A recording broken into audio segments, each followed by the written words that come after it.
अस्सलाम वालेकुम नाजरीन, मैं आपका मेजबान मोहम्मद अरबाज आसिफ बेबाक सच न्यूज में आप सबका इस्तकबाल करता हूं।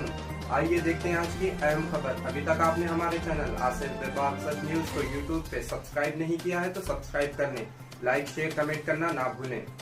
मोदी जी, आप जब रुपया गिर रहा था, जब माननीय मनमोहन सिंह जी प्रधानमंत्री थे, आप अपने गला फाड़ फाड़ के बोल रहे थे। आज रुपये का वैल्यू क्या है, मैं पूछ रहा हूं आपसे, कल उत्तर दीजिए। भारत के इतिहास में पहली बार सबसे नीचा वैल्यू किसी प्रधानमंत्री के समय में नहीं हुआ। ये भी आपको शोभा देता है प्रधानमंत्री जी। 79 रुपीस US डॉलर के प्रति आज हमारा रुपये का वैल्यू है 79 रुपीस। अरे बाप रे, ये देश का हालत को बता रहे। आपका कितना महान एडमिनिस्ट्रेशन है, इसका ये नतीजा है।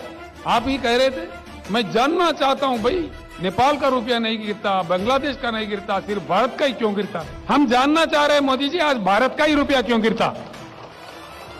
हम भी आज जानना चाह रहे हैं, देश जानना चाह रहे हैं। किसी प्रधानमंत्री के समय में इतना नीचे नहीं गया रुपये वैल्यू जितना आपके समय में जा रहा है, और फिर भी आप बोलते हैं आपका ढोल बजाओ। खत्म, बाय बाय, टाटा, गुड बाय, गया।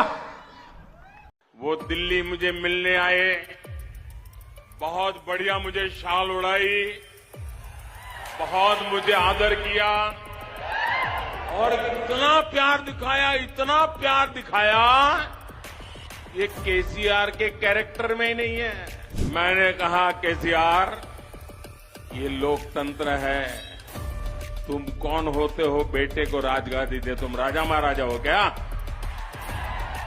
क्या तुम राजा महाराजा हो क्या? अरे तेलंगाना की जनता तय करेगी किसको बिठाना है, किसको नहीं बिठाना है। हैदराबाद कॉरपोरेशन के चुनाव के पहले वो एयरपोर्ट पे पूरी फौज लेकर के मेरा स्वागत करने के लिए आते थे, बढ़िया बढ़िया माला पहनाते थे, बहुत सम्मान करते थे, याद है ना? फिर क्या हुआ भाई, अचानक बंद हो गए। अचानक इतना गुस्सा क्यों निकल रहा है? इसका कारण यह है कि हैदराबाद के चुनाव के बाद, ये भी तारीख चेक कर ले मीडिया वाले, वो दिल्ली मुझे मिलने आए, बहुत बढ़िया मुझे शाल उड़ाई, बहुत मुझे आदर किया और इतना प्यार दिखाया, इतना प्यार दिखाया, ये केसीआर के कैरेक्टर में ही नहीं है।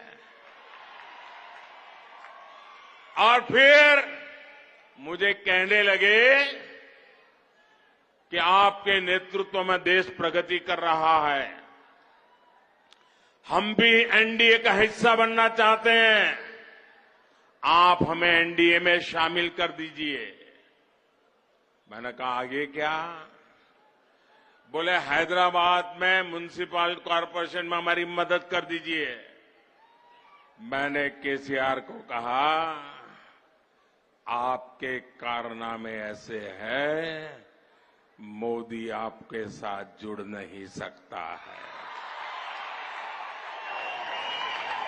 हैदराबाद में हमें विपक्ष में बैठना पड़ेगा तो बैठेंगे।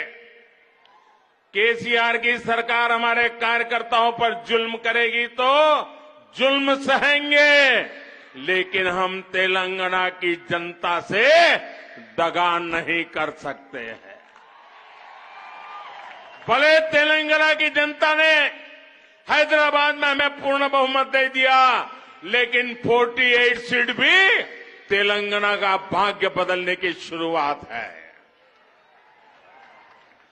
और मैंने उनसे हर प्रकार से मदद करने का इनकार कर दिया, उनको एनडीए में एंट्री देने से इनकार कर दिया। उसके बाद उनका दिमाग फटका, फिर तो वो भांति भांति से दूर भागने रहे। मैं भ्रष्टाचार के सवाल पूछने लगा, फिर एक बार दोबारा आए। वो मुझे कह रहे हैं कि मोदी जी, मैंने बहुत काम कर लिया, अब मैं सारा कारोबार केटीआर को दे देना चाहता हूं। मैं एक बार केटीआर को भेजूंगा, आप जरा उसको आशीर्वाद दे देना। ये उन्होंने मुझे कहा।